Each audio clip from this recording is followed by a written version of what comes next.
Example 13.2. Which of the following function of time represent A. Periodic and B. Non-periodic motion? Give the period for each case of periodic motion. Omega is any positive constant. बच्चों यहाँ पर हमें ये कुछ functions दिए हुए हैं, हमें इन्हें देखकर बताना है कि इनमें से कौन से पीरियोडिक मोशन को रिप्रेजेंट करते हैं और कौन से नॉन पीरियोडिक मोशन को रिप्रेजेंट करते हैं। और जो पीरियोडिक मोशन रिप्रेजेंट कर रहे हैं उनके लिए हमें टाइम पीरियड भी फाइंड करना है। ये है ना, give the period for each case of periodic motion.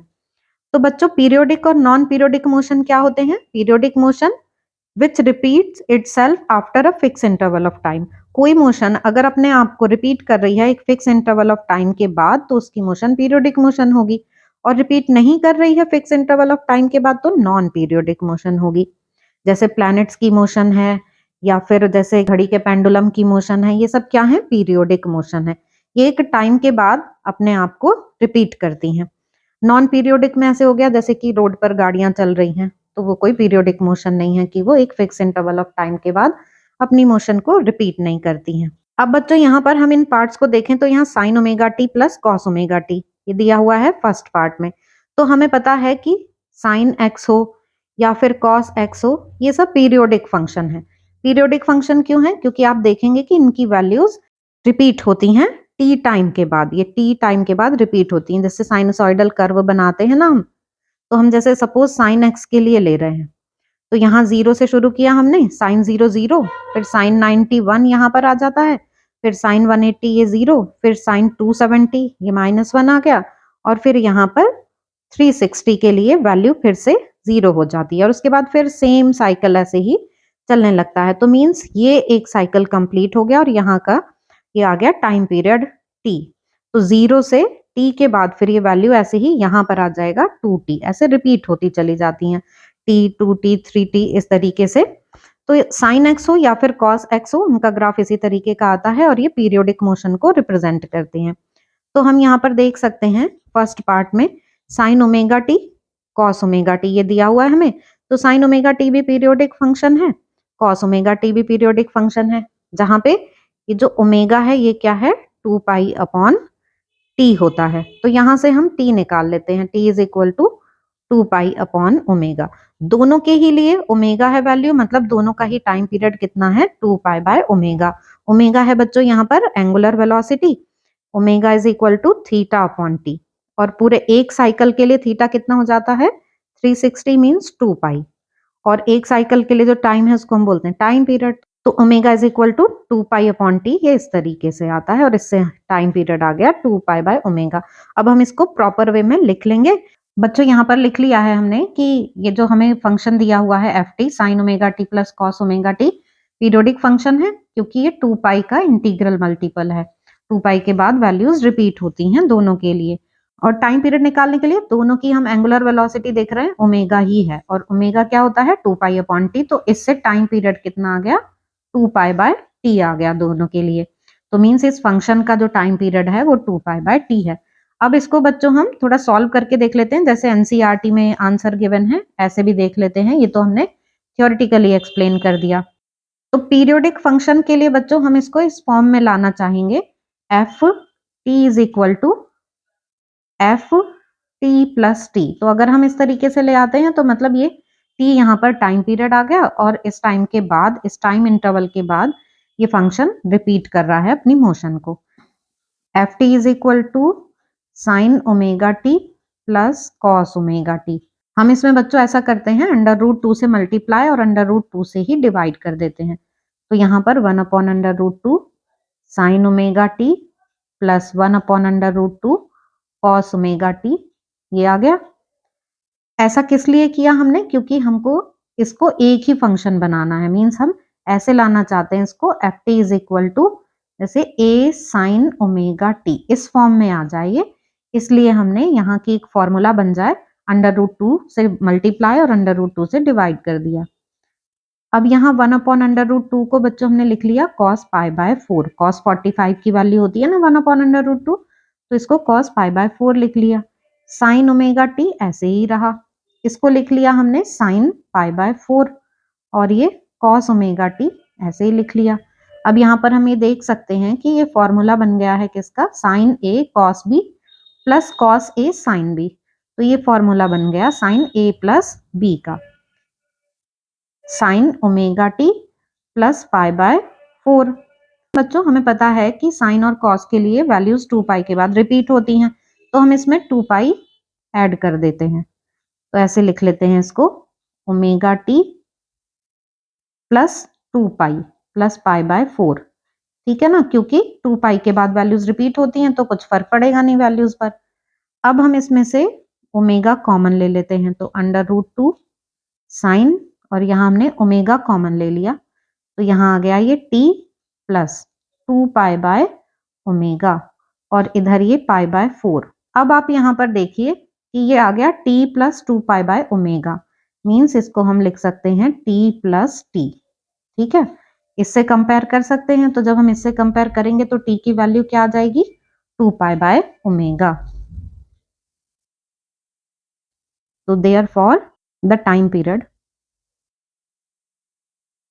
Of the function is 2 pi by omega. ठीक है, तो इसको हम ऐसे भी सॉल्व करके लिख सकते हैं, यहां से हम शुरू करें और ऐसे भी लिख सकते हैं। तो बच्चों ये फर्स्ट पार्ट हो गया, अब इसका सेकेंड पार्ट देखते हैं। तो sign omega t plus cos 2 omega t plus sine 4 omega t, तो ये भी पीरियोडिक है। ओमेगा टी यहाँ पर ये ओमेगा टी का 2 टाइम्स हो गया, तो ये भी पीरियोडिक हो गया। साइन 4 ओमेगा टी ये भी पीरियोडिक हो गया, लेकिन ये वैल्यूज अलग अलग हैं ओमेगा टी, और यहाँ ओमेगा की जगह में क्या लेना है, 2 ओमेगा, और यहाँ ओमेगा की जगह हमें लेना है 4 ओमेगा। तो हमें ये देखना है कि तीनों के टाइम पीरियड जो हैं, क्या उनमें ऐसा है कि एलसीएम आ रहा है कुछ इस तरीके से कि कोई एक टाइम पीरियड बाकी का इंटीग्रल मल्टीपल है। तो वो हम देख लेंगे, अभी सॉल्व कर लेते हैं इसको। सेकेंड पार्ट में है f t is equal to sine omega t plus cos 2 omega t plus sine 4 omega t. तो ऐसे ही अलग अलग देखें हम, तो यहाँ ओमेगा है, यहाँ 2 ओमेगा है, यहाँ 4 ओमेगा है। ठीक है ना, तीनों ही ये पीरियोडिक फंक्शन है, तो इनके तीनों के टाइम पीरियड हम लिख लेते हैं पहले। साइन ओमेगा टी का टाइम पीरियड अगर t1 लेते हैं, तो for sine omega t t1 is equal to 2 pi by omega, अभी हमने ऊपर ही निकाला है, इसको हम लिख दे रहे हैं कि ये है टी नॉट। ठीक है ना, मान लेते हैं कि ये वैल्यू टी नॉट है, ये t1 की जो है। अब फॉर कॉस ओमेगा टी, और ये t2 की वैल्यू क्या आ जाएगी बच्चों, यहाँ पे देख सकते हैं आप कि ये 2 ओमेगा है ना, तो मीन्स ये t2 में आ जाएगा 2 पाई बाय 2 ओमेगा, यहाँ ओमेगा की जगह। तो ये हो गया टी नॉट अपॉन 2। ठीक है ना, क्योंकि ये इतना जो है ये बन गया टी नॉट। अब देख लेते हैं साइन 4 ओमेगा टी के लिए। फॉर साइन 4 ओमेगा टी, इसको हमने t3 मान लिया। फॉर साइन 4 ओमेगा टी, ये t3 is equal to 2 pi by यहाँ 4 ओमेगा आ जाएगा, और इसको हम लिख देंगे टी नॉट बाय 4। तो अब यहाँ पर हम ये देख सकते हैं कि t1 कितना है, ये टी नॉट, t2 है टी नॉट बाय 2, और t3 है टी नॉट बाय 4। तो हम इनका एलसीएम ले लेते हैं। एलसीएम लेते हैं बच्चों, तो हमें मिलता है कि t1 की वैल्यू 2t के इक्वल है और 4 t3 के इक्वल है। ठीक है ना, t4 ये t naught by 2, t naught by 4, ये जो वैल्यूज हैं इनका हम एलसीएम लेते हैं, तो एलसीएम के अकॉर्डिंग फिर याद आता है कि जो t1 की वैल्यू है वो आप देखिए 2 टाइम्स ऑफ t2 है और 4 टाइम्स ऑफ t3 है। तो मीन्स यहाँ पर ये इंटीग्रल मल्टीपल आ रहा है, ये जो t1 है ये t2 और t3 का इंटीग्रल मल्टीपल है। तो इसका मतलब कि ये पीरियोडिक मोशन है, जिसका टाइम पीरियड हम यहाँ पर देख ही रहे हैं, तीनों के लिए अलग अलग इतना टाइम पीरियड आया है। आपको ये इंटीग्रल मल्टीपल तो आ गया ना समझ में, जैसे किसी का टाइम पीरियड है 1 सेकेंड, किसी दूसरे का टाइम पीरियड है 2 सेकेंड, और तीसरे के लिए ये टाइम पीरियड है 4 सेकेंड।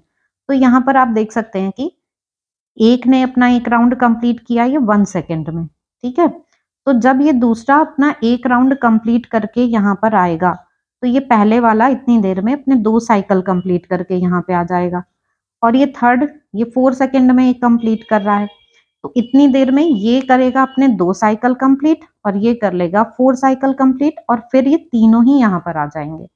तो मीन्स एक फिक्स इंटरवल ऑफ टाइम के बाद तीनों की ही मोशन रिपीट हो रही है। तो कंबाइंड फॉर्म में मीन्स इनको जब ऐड करेंगे तो इनकी मोशन भी एक पीरियोडिक मोशन होगी। तो ये तो हो गया बच्चों इसका सेकेंड पार्ट। अब देखते हैं थर्ड पार्ट है f t is equal to e power minus omega t. यहाँ हम एक्सपोनेंशियल फॉर्म देख रहे हैं तो ई की पावर माइनस ओमेगा टी है। तो यहाँ पर जैसे जैसे as value of t increases, t की वैल्यू जैसे जैसे इंक्रीज होगी e power minus omega t ये डिक्रीज होगा। तो कभी भी ऐसा नहीं होगा कि ये वैल्यूज रिपीट हो, किसी भी टाइम के बाद ये वैल्यूज रिपीट नहीं होंगी। टी की वैल्यू इंक्रीज करते जाएंगे तो e power minus omega t की वैल्यू डिक्रीज होती जाएंगी। दस e power minus omega t never repeat its value, so it is non-periodic function।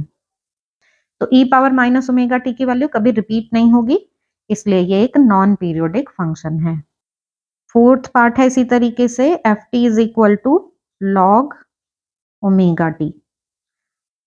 अब यहां पर भी बच्चों हम जैसे जैसे t की वैल्यू रखेंगे हियर एज t की वैल्यू जैसे जैसे हम इंक्रीज करेंगे वैसे वैसे यहाँ log ओमेगा टी इंक्रीज होता जाएगा। जैसे log 1 की वैल्यू log 2 log 3 ऐसे हम वैल्यूज इंक्रीज करते जाते हैं। तो log 2 की वैल्यू 0.3010 होती है, log 3 की वैल्यू 0.4771 होती है। तो ऐसे वैल्यूज इंक्रीज होती चली जाती हैं। तो t की वैल्यू जैसे जैसे इंक्रीज होगी वैसे वैसे इस फंक्शन की वैल्यू भी इंक्रीज होती चली जाएगी और ये कभी अपने आप को रिपीट नहीं करेगी। thus log omega t never repeats its value, so it is non-periodic function। ठीक है, तो t की वैल्यू जैसे जैसे इंक्रीज कर रहे हैं एफ टी मतलब log ओमेगा t की वैल्यू भी इंक्रीज होती जा रही है और ये कभी भी रिपीट नहीं होंगी, इसलिए ये भी नॉन पीरियोडिक फंक्शन होगा।